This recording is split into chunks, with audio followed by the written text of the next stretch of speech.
What's up, everyone? Thanks for joining us today for, the 103rd edition of the 1004 show. When you hit the century mark, it's pretty crazy to think that we've come such a long way. We're here with Jeremy Baldi, SimPath Innovations. I met him through this organization called Funding Sage. We've had Funding Sage on in the past, but they wrote a story about SimPath, and I just reached out to Jeremy and I said, I like what I read about you guys. Would love to have you on the show. They are doing some pretty crazy stuff in the world of biology and kind of biohacking, I guess, is what you would call it. Stuff's intriguing. It's really changing the way that the world thinks and consumes, and I think you guys are going to learn a lot about how scientists and people that are way smarter than me are making things happen. So, episode 103, Jeremy Baldi from Knoxville and Indianapolis and some other place that I can't remember as I'm recording this. But he's a man that's everywhere and a man that you guys should take note about. All right, here we go. Jeremy, what's going on, man? Not much. How are you? I'm doing well. So tell me, what city is the best? Knoxville, St. Louis, or Indianapolis? Starting with the hard questions early, Yeah, that's really tough because I feel like I'm throwing people under the bus, no matter which I choose. Okay, so what's something unique about each of those three cities then? Since, the business is based in Knoxville, your first business was based in St. Louis, and then you currently are living in Indy. So what's something unique about each of them? Well, to answer the first question, I'm going to go St. Louis just because it's where my friends and family live. It's where I grew up. But what I find unique about St. Louis is actually it's very segmented in terms of the culture, right? Like you can go experience Italian culture in one neighborhood called the Hill. You can go get an entirely different vibe or style of food just a few blocks. So it's kind of whatever you're in the mood for that day. It's actually really neat, and a lot of people don't realize that. It's also unique because a lot of their things there are free, right? You have one of the top zoos in the world, and it's free. You have the botanical gardens here, it's free. So you can go enjoy those things without spending any money. Knoxville, it's a little tougher for me to answer what's unique about there because I only lived in Knoxville for about a year, and I'm usually only down there for work. But I would say, similar to other SEC locations, it is all about football. They care about college football so much. It's actually really, really enjoyable to tailgate and hang out and go to the games. The environment, it's pretty crazy. And then I've been to Knoxville once, and I got a behind-the-scenes look at Neyland Stadium. Got to go on the roof. That was pretty cool. I got to see Peyton Manning's locker and all that stuff. And I went to West Virginia University, so football is a pretty big thing there as well. I don't know if it's, as world-renowned as UT is maybe, but it was cool to see something like that. And you're right about SEC kind of cities, and it's pretty cool. What about Indy, though? So Indy, I think, is unique in the way it's kind of redeveloped itself, honestly, and with the pace it's done it. I originally went to Indianapolis in 2005 for school. I attended Butler University there, and the city was fine. It was nothing special, and I think over the last, probably starting around 2010-ish, around when they're hosting the Super Bowl, and then they have the Final Four every 4 years, they've developed so well. Their city downtown has made huge strides. You can walk around down there at 3 a.m, feel completely comfortable, which you can't say about a lot of downtowns. And they really push for the active environment and the safety. It really is a great city to live in, and I feel like a lot of people don't really realize that it's in Indiana, which a lot of people just look at as a flyover state. But if you get the opportunity to go there, it's really neat, and there's a lot of nice things to experience. So I highly recommend Indianapolis. Do you follow Pat McAfee? I do. I love Pat McAfee. He's hilarious. So you say something about being safe. Now, Pat will tell you, I can't think of the exact words that he will use, accused or something like that. But you talk about Indy being safe, yet one night many moons ago, Pat McAfee was found in a river in Yeah. Indianapolis. What was that word that he uses on that shirt? Have you seen it? Oh, I know exactly what you're talking about. I can't think of what it is though. Cool. But yeah, he was found swimming nude in the canal. So Allegedly, maybe? Is that what it is? I think that's what it is. Allegedly. yeah, allegedly. So, what's interesting about the three cities, I would say two are kind of major tier two cities, if you will, Indy and St. Louis. Like you're not like huge skyscrapers like you would in like New York or Los Angeles or something like that. But then think about the words that are associated with those type of cities. And then you have like a Knoxville, which is associated with college words or fun or innovation, and that's really where the business is based. And do you think that there's a reason? Is there similarities to that? So like college town innovation, and that's really been able to help, or do you think something like this could have been done in any kind of city? So yeah, I guess there's two parts to that, right? So Oak Ridge National Laboratory is located just outside of Knoxville, and it is one of the leading research labs in the country. And they collaborate with UT, the college there, a lot, right? And so that's where our technology came out of. So yes, you are correct. We needed that college atmosphere and that research atmosphere for the innovation, and I think that goes a long way, right? It really helps. But then it also poses geographical problems in that, like you said, it's not quite a tier two city. There aren't the traditional investors there, specifically when you're discussing plant synthetic biology or the biotech industry overall. It is developing there. It's getting better. But when you just have a smaller GI or a smaller population, it limits your resources, right? And it's weird to say that nowadays when technology kind of connects us all. I mean, here we are talking via Skype, but not everything can be handled via Skype. So there are limitations of being located in Knoxville, but overall, I don't think we could have started it anywhere else. It just wasn't feasible. So you talked a little bit about some of the resources that aren't available in smaller cities, but then how technology can potentially help that. Are you seeing that from, at least in an investor standpoint, those investors are looking for you to be in the city that they are in, or are they willing to invest in a business that is in a market that might not be known for kind of funding or businesses Yeah. like that? So, we've kind of tried to start in that area because we're not aggressively seeking funding yet from traditional investors, but we've also been, talking around and feeling it out. And so we've tried to stay in the area, like I mentioned, and we're trying to be strategic in who we partner with. And the problem we're seeing there, they don't know our industry at all, right? There's just not investors there that typically invest in companies like ourselves. We found that investors that would be interested in our style of company in plant synthetic biology and biotech tend to be located in California, the Research Triangle in North Carolina, as well as Cambridge, Massachusetts. And so we've quickly realized that over the next year, really in 2019, we're going to be seeking a lot of funding. We're going to have to start spending more time in those markets and meeting individuals and hosting meetings and sitting down and discussing that. So I do think that there is a geographical thing there, right? I mean, they don't mind investing in a company that's not located there. It's not a problem for them, but they tend to prefer to, from what we've seen and what we've heard. Gotcha. SimPath Innovations, what's your elevator pitch? Our elevator pitch. Okay. Do So you not practice this very often? no. So it's funny that you asked that. So we've actually been, redoing our entire pitch deck recently.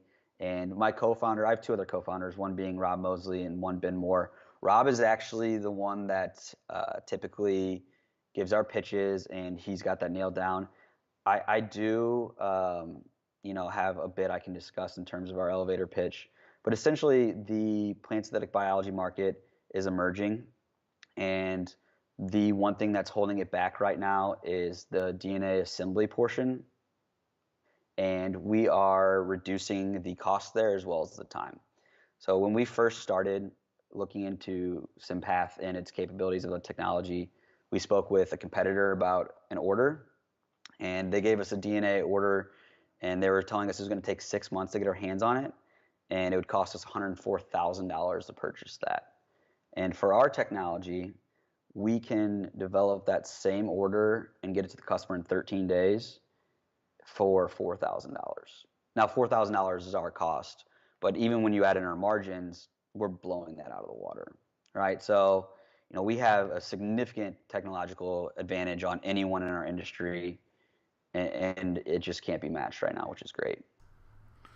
I appreciate the genuineness of you kind of saying, hey, this isn't what I normally do. And I think, or at least giving that pitch. And I think a lot of it has to do with positioning and leveraging words that people might be associated with so that they can start kind of thinking what something is. In the kind of dual-sided marketplace, people say, oh, it's the Uber for whatever.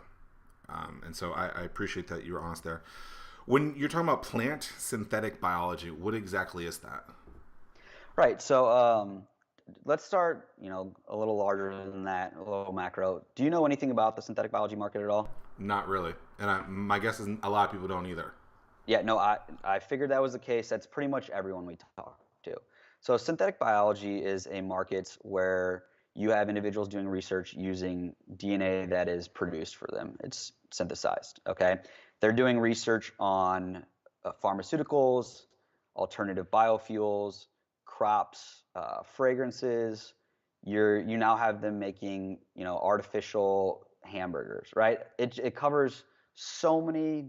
Yes, it's kind of crazy that that's happening now. So it covers so many different aspects of our world, but no one really realizes it because it's not something that you really understand unless you have a background in science or other individuals that are in the industry.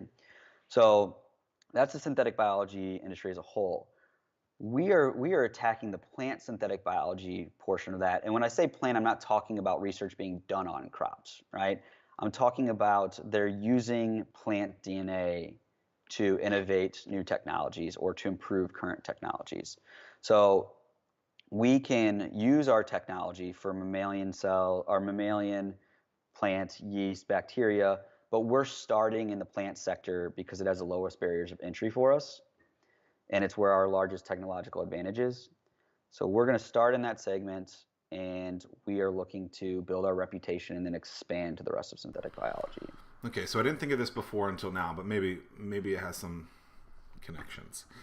So in Jurassic Park 1, they were using DNA and stuff like that. I mean, is that like a similar like type of piece to it? Like you're recreating things that are you gonna create dinosaurs? Could you? No, we are not going to be creating dinosaurs. No, no. It's funny that you asked that because it's kind of a hilarious question, and I get the thought process, right? But of all the people we've talked to, I've never heard anyone make that connection before. That's the first time, surprisingly. Yes. No, from our perspective and what we'll be doing, we initially won't be making anything in terms of research when it comes to the crops and the pharmaceuticals and biofuels. We are putting that power into the hands of these researchers at these academic labs and these companies. So what we're doing is we are allowing them to innovate more rapidly based on not only the speed of our technology, but the cost of our technology. So we're just opening a lot of doors that currently are not there. So knowing that it's difficult to explain this to the common consumer or whatever, or the idiot like me, do you care? Like, so oftentimes people, I'll explain what I'm thinking. So often people are trying to please everyone or try to explain it to everyone. And so Barstool Sports is something that is very unique, right? That's what Pat McAfee works on. Right. And it's not ESPN. And if you're looking for ESPN, you're not going to get that. So they're really raw. They're crude in a way, right? But those fans that are looking for that and are excited about that consume that type of information. For you in the same case, like for the idiot like me that will never get it, do you care? Does that matter? Or do you just focus on those people that are actually going to be the scientists or your kind of customers in this case? Yeah, do I care? Yes, I would love for you to understand the intricacies of what we're doing. But I'll it's figure it pretty out high by level. the end of this. I'm going to. It's now my goal in life. Okay, and I'll go into more depth in it too as we go, just to kind of help explain it. But do I care? Yes. I would love every individual we speak to grasp what we're doing. We started off with a pretty high level pitch, and we realized that people did not have a clue what we were talking about when it came to the capabilities of our technology. So we've had to develop multiple decks to to meet the environment we're in, right? So we'll have our high level individuals who will use our technology, and we'll use a deck that is high level and they can understand. Whereas, when we talk to investors who maybe don't have any experience in the synthetic biology industry, we use examples such as like Legos to help explain what we're doing, and it helps. It helps a lot. So do I care? Yes. Will it have an impact on our business? Absolutely not. The bottom line is it's not gonna play a role in whether we succeed or not. But I would love for everyone to understand it. Do you consider yourself a biohacker? A biohacker. I do not. So I have a biology background. It's what I studied in undergrad. At Butler, I majored in biology and then minored in chemistry and Spanish. So I do enjoy science. It's always been something I enjoy. I would say my co-founders would fall more into that category. They're currently both getting their PhDs down in UT. So yeah, they're more of the science biology side of it, and I tend to be more of the business side of it, just because I've experienced running a business in the past. Do you still have that other business, that first business? I do. So that's currently located in St. Louis. We have an office here. There are 14 people total in that company. Most of them are located in St. Louis, but then we have one in New York and one in California right now. But yeah, I mean, so I do still have that company. I have a co-founder there, but we've automated a lot of that process. We've pushed a lot of the responsibility onto our employees that have been with us for a while. They wanted that responsibility. It's not like we just said, "Hey, this is your work now." We've developed them and trained them to get to that point. And so, I've been slowly weaning myself off of that business. I really enjoy it, but I've been trying to be able to give more and more focus to SimPath, and I'm getting there quickly, which is good. What is the other business? So the other business is Archway Physician Recruitment. It is a medical staffing firm located in St. Louis, and my co-founder there had been in the industry, and we were talking about it, and we realized that it was a huge market, but it was antiquated. I mean, they were finding just phone numbers and calling people. It was just cold calling day in and day out. It was, "Hey, do you have any leads for me?" It was really, really archaic. So we talked and we automated a lot of the work. We rely more on analytics than others in the industry did at that time. I think a lot of companies in the industry are kind of catching up there. But from what we saw, we were kind of doing something others weren't doing at the time that we started in 2013. So how'd you make that conscious decision that, hey, like, I need to focus my time on SimPath instead of Archway? Is that what it's called, Archway? Yes. Yeah. So it was actually pretty easy for me to make that decision, and it was the excitement level, right? So not to say I'm not excited about Archway. I loved what we do. I love what we do, and I love being a part of the day-to-day. I really enjoy starting companies. That was kind of the most exciting part of everything for me. And when I saw the capability of the technology with SimPath, I was instantly sold. So essentially what happened was Rob Mosley was in his PhD getting his PhD at UT, and I had just come to know him when I lived down there, and we were having drinks one night, just kind of talking, and he was telling me about what he was doing and what the technology could do. And just for reference, technology is called TNT cloning. That's our technology. And I instantly was hooked. And so he kind of started off just asking me questions about how to approach different things. And then shortly after he's like, "Hey, do you want to join me and we can start doing this seriously?" And I was on board immediately. I mean, no hesitation. I didn't have to think about it at all. Because you guys were friends already? You guys knew each other? Yeah, we'd only known each other for probably, I would say probably 6 months at that point in time, though. It was, it's not like I knew his family or, we hung out very often, but we would get together and have drinks. His now fiance and my girlfriend are friends. They used to work together, which is how we initially met. And, the capability of this technology, I don't mean to use hyperbole, but it really does have the potential to change the world. I mean, it does. We're not going to be the ones doing that. It's a secondhand impact, but we're allowing people to develop alternative biofuels that can change the market completely. We're talking about new pharmaceuticals. We're talking about crop alterations, drought-resistant crops, things like that can, help developing countries or underdeveloped countries. It really can do a lot and it has a potential to speed that process up for all of those individuals in this research sector. The last time I've heard someone say we can actually change the world in this kind of type, I guess, or industry was Soylent. Okay. You familiar with them?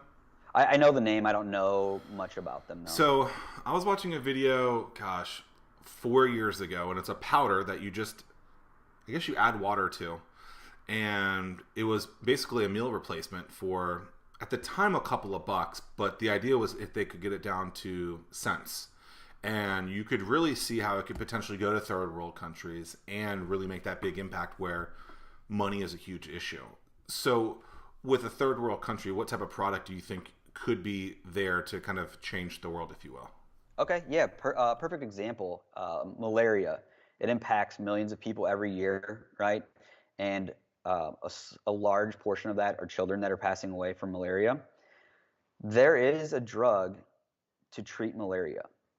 They basically use a bush out of, I think it's Southeast Asia, wormwood, and they use that bush to develop the medicine.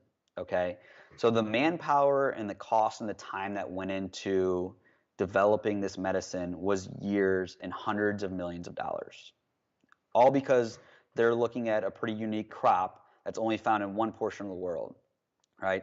Nowadays with synthetic biology, you can develop something like that in a significantly shorter amount of time.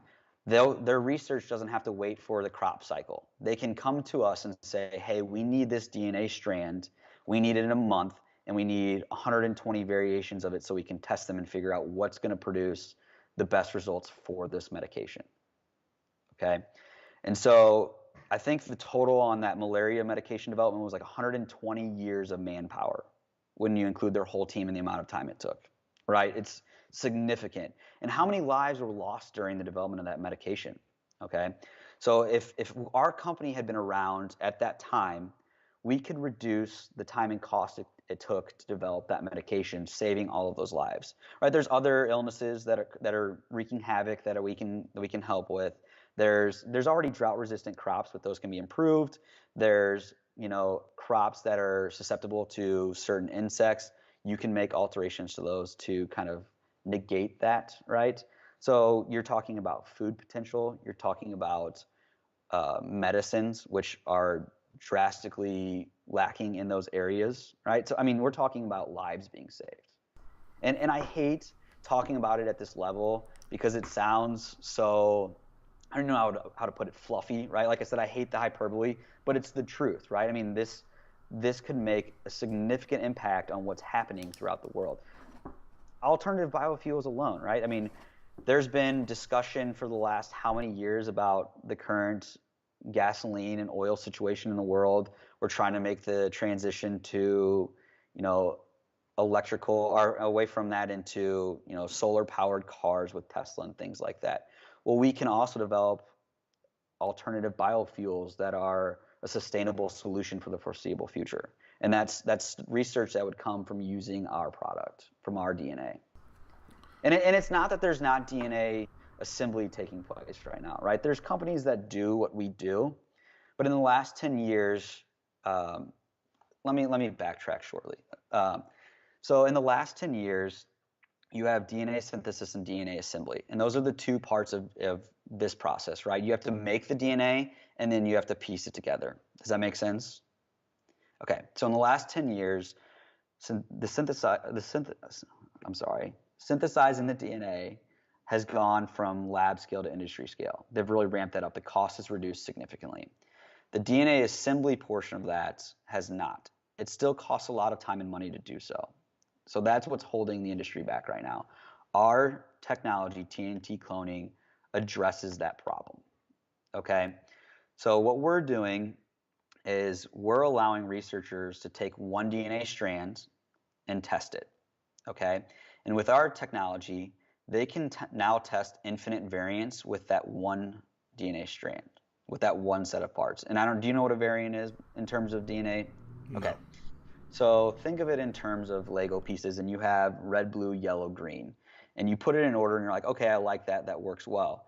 but then you start reordering the pieces to figure out what works best, right? That's what each different order is a variance, okay? So currently on the market, if you want to test 1,000 variants, you have to order the DNA parts 1,000 times.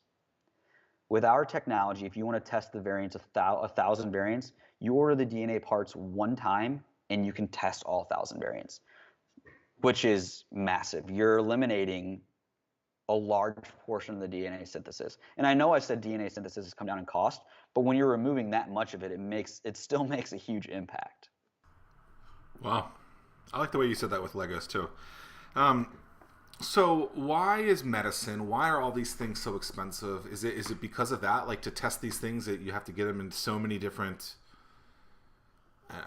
So many different strands. Like, would you say 1,000 things is 1,000 different DNA strands? Where, in this case, you buy one, you can test 1,000 different things. Like, why haven't we found cures to so many of these things yet? And maybe that's a loaded question, but I mean, it just seems like you're throwing so much money at some of these things. Billions of dollars towards cancer research. Like, why aren't we closer? Or maybe we are closer, and they're just not telling the good story. Because a lot of people think that there's no money in finding the cure. You've heard people say stuff like that. Right. So this is a little outside of my scope, but I do know exactly what you're talking about. I've researched this myself. I've looked into it just out of pure curiosity and interest. I don't want to say we're not close or we are close because I don't have any impact in that, and I don't have any inside knowledge on that. I will say that I got to know the CEO of Foundation Medicine, based out of Massachusetts, who they're like, last time I talked to them, they're a little over 800 people, and they're focused on cancer research. And they're doing some pretty groundbreaking stuff, and I do think they're going to have an impact in the industry eventually. His name's Troy Cox, great guy, really nice. I highly recommend reaching out to him and speaking with him at some point in time if you haven't already. He's awesome. But okay, so with malaria then, right? So Yeah. how are you guys going to cure malaria? Or you're not? You're going to have the process that someone else can figure it out. Well, so the medication's already there, right, on how to treat it. But what I was using malaria as an example of is kind of something that already took place, and kind of the impact or the difference we could have made, right? We could have sped that process up and made it significantly cheaper. So rather than, in a laboratory, rather than sitting there and growing crops and then, extracting them and taking out what you need to study and going through that whole process, right? And then, you're losing some of your crops because some of them are dying. You have various factors that come into play. You can just come to us and say, hey, we need this DNA strand, and we can send it to you. There's way less work involved on their side of things, and then you also don't have to wait for an entire plant cycle. There's a reason in plant synthetic biology that certain plants are preferred to research because their life cycle is shorter, right? And it's the same thing with insects. There's a fruit fly that was used for a lot of basic research, and a lot of that was based on life cycle and things like that, and cost to acquire and raise. There's a thought process and a reason for everything, right? And I can't go into all of that because I'm not the researcher on that side of things, because we touch so many different sectors that they all have their different reasons. They all have their different limitations, but we're able to, with our technology, kind of across the board help with that problem. Does that make sense? It does. It does. Okay. So I just signed a book deal for my book called Anomaly: How to Finally Stand Out from the Crowd. I saw that. Congratulations. Thank you. And something that's interesting about it is, as I was writing it at first, I thought it was a business book. And then as I'm talking to the publisher and I'm realizing some of the examples I'm giving, it's really about a book about positioning, taking the things that you've already done in your life and matching them with the things that you love and making sure that you do things that you love. So I really appreciate that you just talked about how, Archway was fun, it was cool, it was antiquated, you guys figured out that, but it wasn't something that you love. And so what were some of the steps that you took to make sure that you could be doing what you love for a long period of time? Because I don't think a lot of people do that, right? And they're miserable. I've been there, when I played by the path that I was supposed to play, that's what I was told to do throughout life. Yeah. And so what are some of the things that you've done to really make sure that you're doing what you love? Yeah, and I want to make a comment before we kind of answer that question. And it's not that I didn't love Archway, right? Like, and I do. I actually just enjoy the process of starting a business. So I don't want to downplay my enjoyment with Archway because it's very high, right? But it was confined to a certain field, and our greater impact wasn't something that I felt was justifying the amount of time I was putting in every day, right? I get that we're helping, a lot of rural communities and that we're getting doctors of those communities and they're able to treat these individuals. It is great. It makes me feel good and I really like it. But with this company, with SimPath, and I've talked about it already, the impact was something that I loved more than the actual technology, right? Um, what I've done to get to this point, I would say it's been a bit of luck, but I also don't truly believe in luck. A lot of it has been networking, right? I feel like I am always talking to individuals, meeting new people, and those always that always opens new avenues. A lot of people hate networking; they don't like it, and it's not some skeezy game where you're just telling people what they want to see and you're saying what you think they want to hear, right? Like genuinely talk to people, listen to what they have to say, find out what interests them, and then you'll kind of figure out that everyone has some sort of an overlap, right? We may be very different, but there's going to be some aspect of your life that I can relate to, and there's going to be some aspect of my life that you can relate to. I mean, look, we already figured out you and I both like Pat McAfee. I went to school with Yeah, him. I mean, you live in a city where he lives. I mean, that's what networking is, and I think the connotation that's around it is because there are sleazeballs out there that are just trying to sell you, right? And if you can go into it and not find those people or figure out how to navigate yourself around those people, you would have a better thought process or you would have better feelings about networking. But I do think some people just don't like meeting new people because they're introverted or they're just afraid of that process. And so one of the things I talk about in Anomaly is, hey, like don't do things that you literally are gonna like sweat doing, like or like freak out with. And so like if you're terrified of cold calling, I actually don't think you should cold call. I think you should find a medium where you can reach out to people and you feel comfortable. Now, if you're too afraid to ever reach out to those people, then you have to worry about those things. But like you shouldn't have to, like if you are terrified to pick up the phone and talk to someone, like I don't think you should do that because you're never going to fall in love with that thing or you're never going to enjoy that process. I do agree there, right? Like play to your strengths. I agree wholeheartedly. But there are times and instances where you have to step outside your comfort zone, right? You have to. It's just not possible to stay within your comfort zone at all times and get to where you need to be. There are things I do on an almost daily basis where I'm not the most excited about doing it and I don't feel entirely comfortable doing it, but I realize I don't want to call it a necessary evil because that's a little harsh, but you have to do those things, right? I mean, otherwise your company's not going to grow to where it needs to be or your personal life isn't going to grow to where it needs to be. You're going to be confined to the same 3 friends.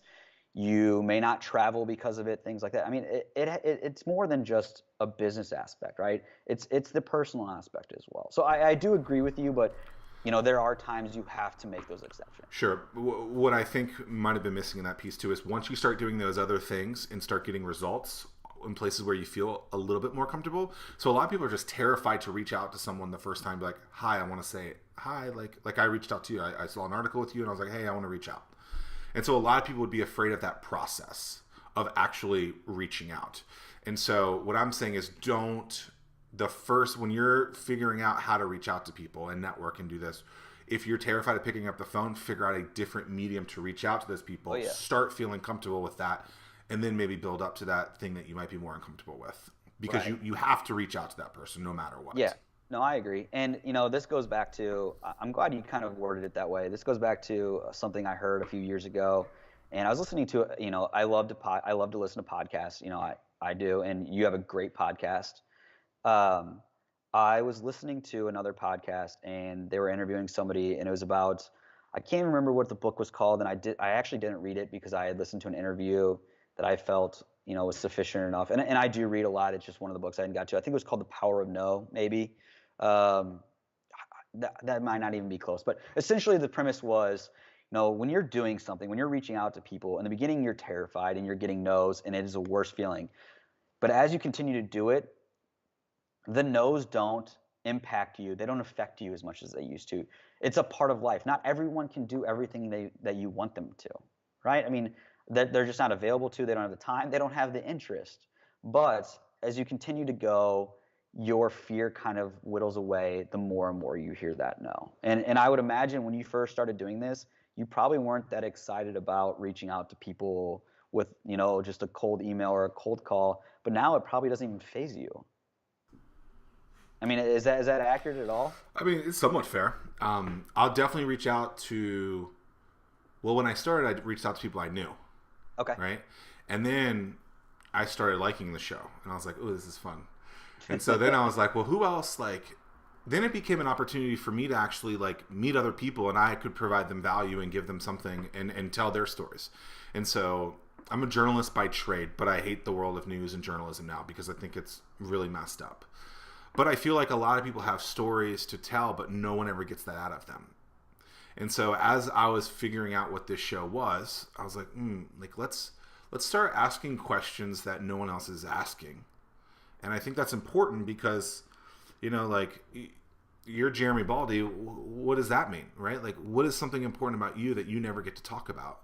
And I mean, I've been on plenty of shows where it's the same 5 questions, maybe asked a different way, and I'm just like, like, can you make me like think about this a little bit? Like, if I know exactly what I'm gonna say, like, I get to be like, hey, how are you? This is Zach Miller, and I'm gonna give you my answers. Like, that's boring, and Right. And it also makes it less genuine, right, when it's scripted. And you and I had talked about this previously at one point in time. That was something that excited me about meeting with you. I really didn't have any idea what we were going to talk about. It's completely off the cuff. We're just kind of, you know, just chatting. And it is a little scary, right? Because you have no idea which direction it can turn. But like I said, it's far more genuine. And I do appreciate that, and I do enjoy that about this show a lot. Woo, we're gonna have to edit that out. Do a whole little like big promo push on that. Like, it's gonna be beautiful. Yeah, because I mean, like, people need raw. Like, people don't Yeah. need this edited thing. And I think that's the world that we've gone to. And I appreciate, and I also think a lot of people believe that you have to have this perfectly produced video, blog post, LinkedIn profile, whatever it is. And I'm like, no, you don't. Like, just get the content out. That's what's important. Now, if you're saving the world, I want you to have that thing produced and be better. But that's a totally different story. Yeah, and I agree with you. And honestly, I think so has had a slight impact in that too, right? Because people show you exactly what they want you to see. They make it look like their life is perfect. You have to realize no one's life is perfect. We all have problems. Everyone has things they're going through or dealing with. And you've kind of always alluded to, or like you have alluded to the news kind of showing you what they want to show you in the journalism field, and social media is the same way, right? And I think that's exacerbated the problem for sure. I think it can be harmful if you don't understand exactly what you're looking at. Jeremy Baldi, preacher. There you go. So when you networking, I don't think it's a 4-letter word that people are terrified of, but I definitely think that people are terrified of networking because of that sleazy slime ball that's just being like, yo, here's my business card, go buy my thing. When you were a network of 0, or you were a nobody, and you're going to these different cities, what are some of the techniques that you use to start being seen? So I don't feel like I network in the traditional sense where I go to like networking events or conferences, and I will do those things because they have to be done, right? Um, I use my network that's available to me to further connect to their network. I mentioned that I had a great conversation with Troy Cox, the CEO of Foundation Medicine. His nephew works for me at Archway. So I had been just kind of talking to him. He had mentioned his uncle, and I straight up asked, I was like, can you connect us? And then when I spoke with Troy, I asked him if he had any connections, and he connected me with his COO, which was a great help for SimPath. He helped solidify our go-to-market strategy, which, I mean, that's been one of the better conversations we've had as a company. And so I do like to use and utilize my current network. There's a reason that they're in your network, right? And there have been thousands of people I have talked to and networked with who I'm not any benefit to them and they're not any benefit to me. But they're good people. We have similar interests and we keep in touch. At some point in time, those people are going to be able to connect you to somebody that is going to be able to help you. And when you're genuine and they know you're not being, like you said, sleazy, they're willing to help you out, right? And you also have to be willing to help those people out when they reach out for favors. Hey, can you connect me with somebody? Hey, can you get me tickets to this game? Whatever it is, right? Like, be genuine, be helpful, lend that hand, and they're going to do the same for you as long as they're a good person, right? Their intentions may not be whole always, right? They may not be wholesome in what they're doing. They may know that they're using you, and they may be lending a hand to use you in the future, right? I get that, it happens, but don't be that person. Be genuine in what you're doing. Take an interest in people and actually keep in touch with them. Sure. It's interesting. So, a lot of people would say I never really ask for a lot of things. And so, we're recording this while we're doing this Kickstarter for the book to get early access out to people. And I'm like, I really want it to do well. I want it to make a lot of money. And I'm like, I'm asking a lot more than I normally do. And it's kind of weird because normally I'm just a giver in kind of way where I'm just like, hey, can I give you something? Like, can I help you with this? And so like, I'm like, oh man, like we got a couple more weeks left. Like, can't wait to stop selling. Because I, in a way, kind of feel bad where I feel like I'm just pushing people like, hey, like, please buy this thing. But every once in a while you kind of have to and be like, you know what? Like, I've helped you a lot. Can you buy a book for $17? Right. No one's ever going to get to where they need to be completely on their own. Everyone needs help. Everyone needs to ask for help and favors. It's just how the world works, right? And I'm sure that you found, being, like you said, a giver in the past, you've always been somebody to lend that helping hand, that people are more willing to help you out now. And I'm sure you weren't doing that initially with the intentions of like, oh, I'm going to ask all these people for favors in the future. It's just who you are. You're a genuine person. You and helping those individuals out, and then you reap the rewards, right? It's karma. Yeah. I also love that you said, because I use this as well, like leverage the relationships that you already have. So it's like take an inventory of the people that you already know, no matter where you've met them, and see where that relationship can go. It's the low-hanging fruit. If you think about from a sales perspective, it's cheaper to retain a client than it is to find a new one. And so it's that same thing. Like, if there was someone in high school that's in your industry, like, create that relationship again, like rekindle that relationship. And I think it's so important because so many people, they don't want to go back to the people that they already know. They want to find these new people, and I think that's potentially a terrible strategy. When you were when you were talking about your co-founder and you guys decided to do the business together, was your friendship out of the honeymoon stage where you actually knew this person a little bit more and you felt comfortable with it? Or were you kind of weary about any of that stuff? Because I think, co-founders can be a fine line. And I always tell people try and get out of the honeymoon stage so you can see who this person really is. And so where were you kind of in that ballpark? That's actually a really good question. I've never really even considered that. Like I mentioned, it was probably about 6 months. And we weren't close friends, and we had been spending time together though, right? Like we would go have drinks or go to happy hour or go to sporting events. So I knew him. Did I know, his integrity at the core? Did I know his values and things like that? No, honestly, I did not, right? I tend to feel that I'm a very good judge of character. It's actually something I would consider probably one of my best strengths. I don't know why I've always kind of just had that initial reaction when I meet people, and I've always liked Rob.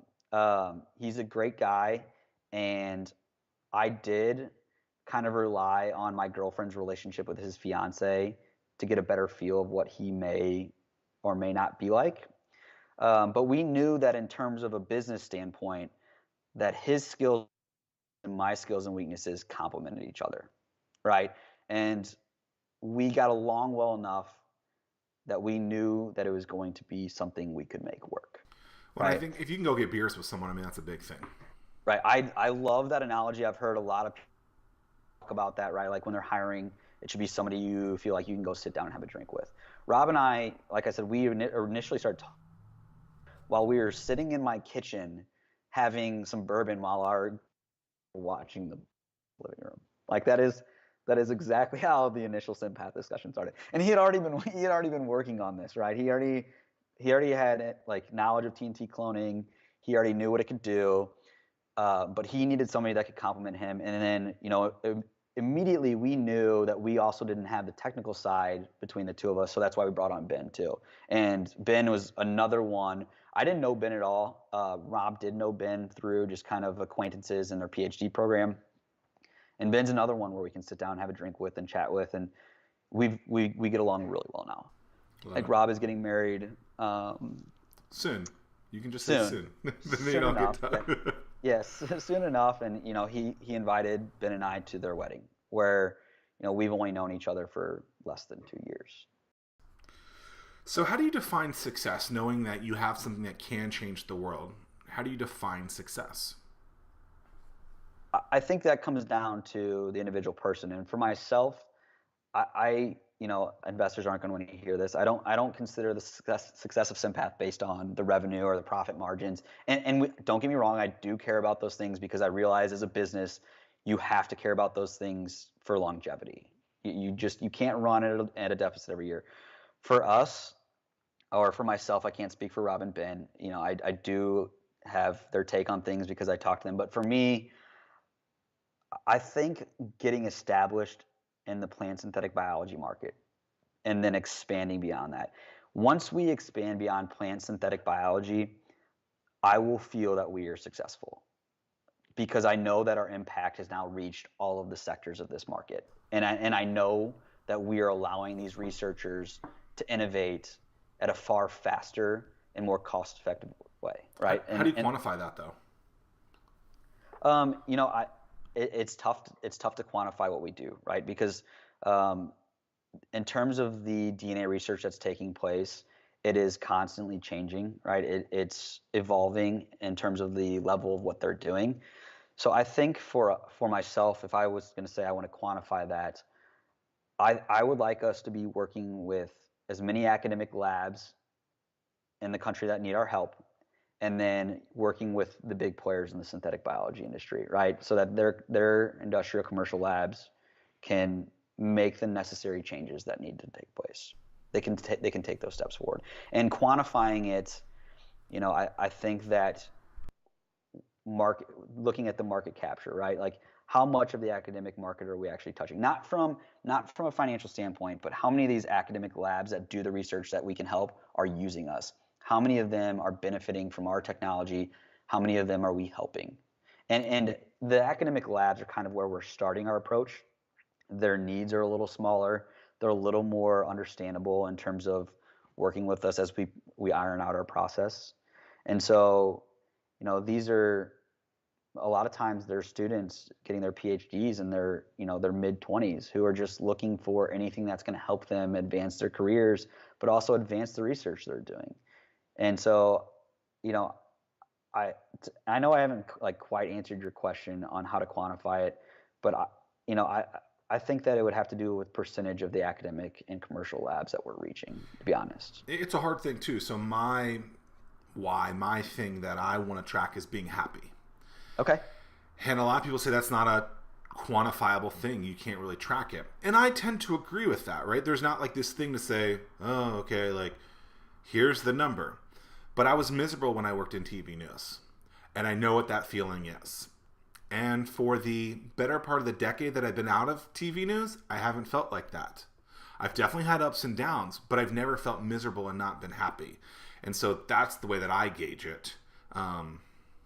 So, I mean, when you say, sorry, I'm no, please. kind of delving in here a little more.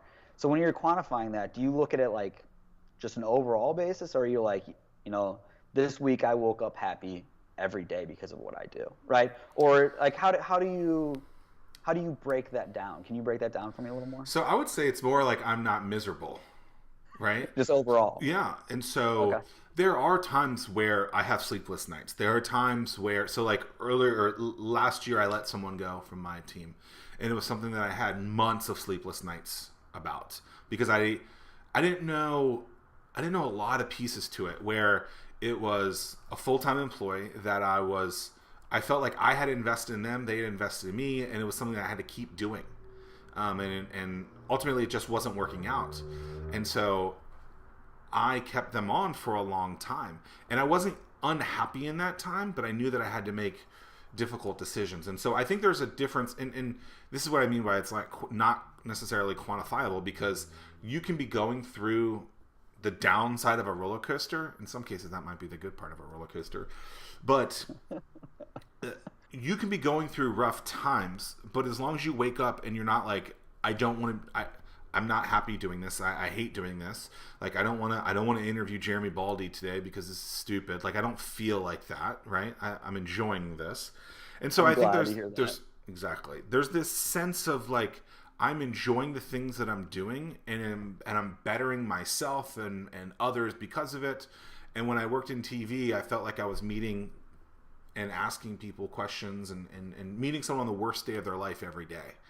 And that was not a very fulfilling or exciting thing. I wasn't making any money, and that was another hard thing. And I don't know. It is hard for me to quantify it, but I know that I'm happy because I don't feel like I did those, 10 years ago, and those were some miserable times. I mean, I would go to the bar till 2 or 3 in the morning every night. And it was like, and then I had to be up at the office by 9 or 10, like the next day. Yeah. Like, it's not, like, really, like, I don't regret anything in life. I learned a lot from all that crap. But like, you look back and you're like, oh, that's probably pretty bad. Like, yeah, I mean, it's a dark period, but like you said, there's a takeaway from everything, right? Yeah. I mean, it's just how it goes. I like your take on that, and I guess using a similar answer on how I'd quantify my success with SimPath, feeling that we're actually making a difference with the significant portion of these labs, and I don't know what percent of these labs that would be, but if I can wake up every morning and feel like we're allowing these researchers to, again, I'll say, change the world, then I know that we are successful. And that could end up being one lab. One lab we're helping out could be the one to come out with a groundbreaking medication or an alternative biofuel that's going to change the landscape. And that's an insane thought to me, right? Like, that could be one lab and it could change everything. I mean, that's pretty important, right? I mean, I get messages. I actually don't get a lot of hey, thank yous, and I think that's okay.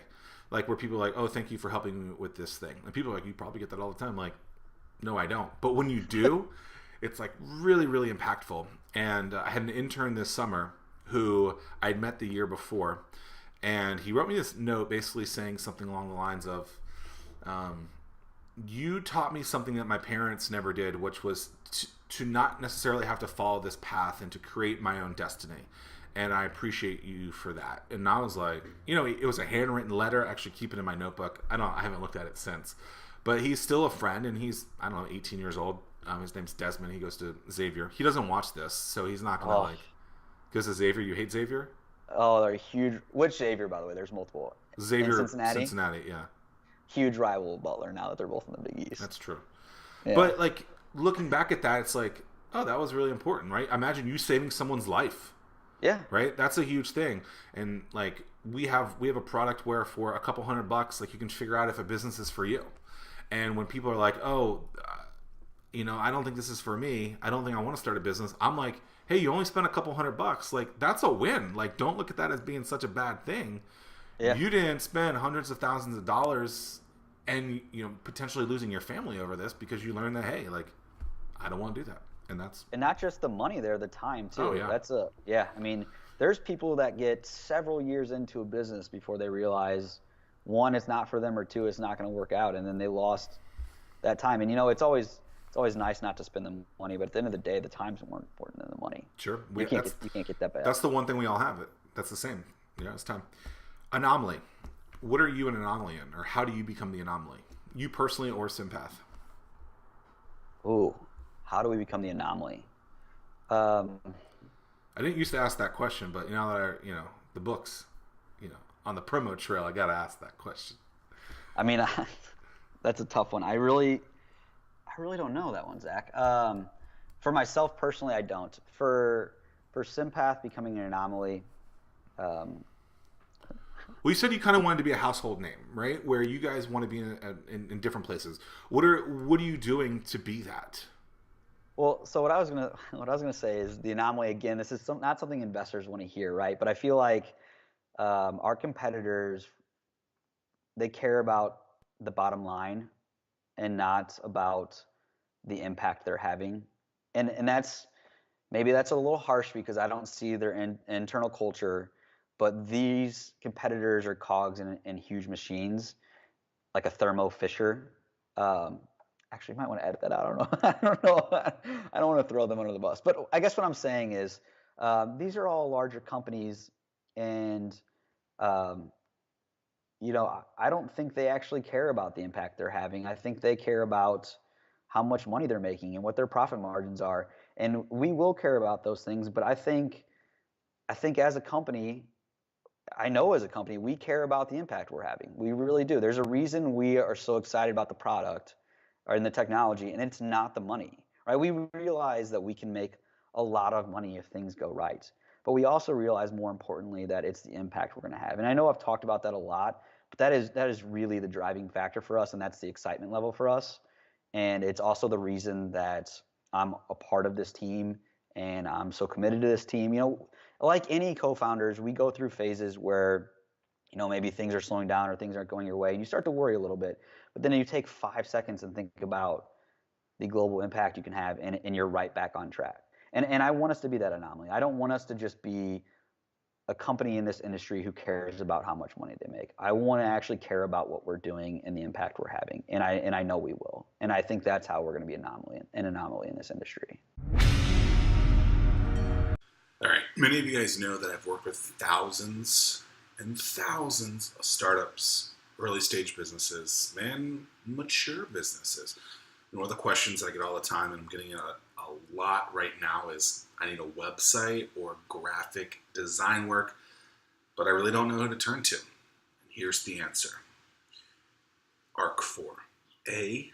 ARCPHOR. It's a hard one to spell, so I'll have it in the show notes so you guys can find it.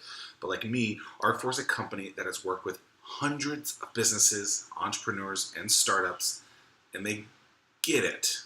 So many people will say one thing, and they're really just trying to take your money, your hard-earned money, and then you're unhappy. That's not what you're going to get with Archfor.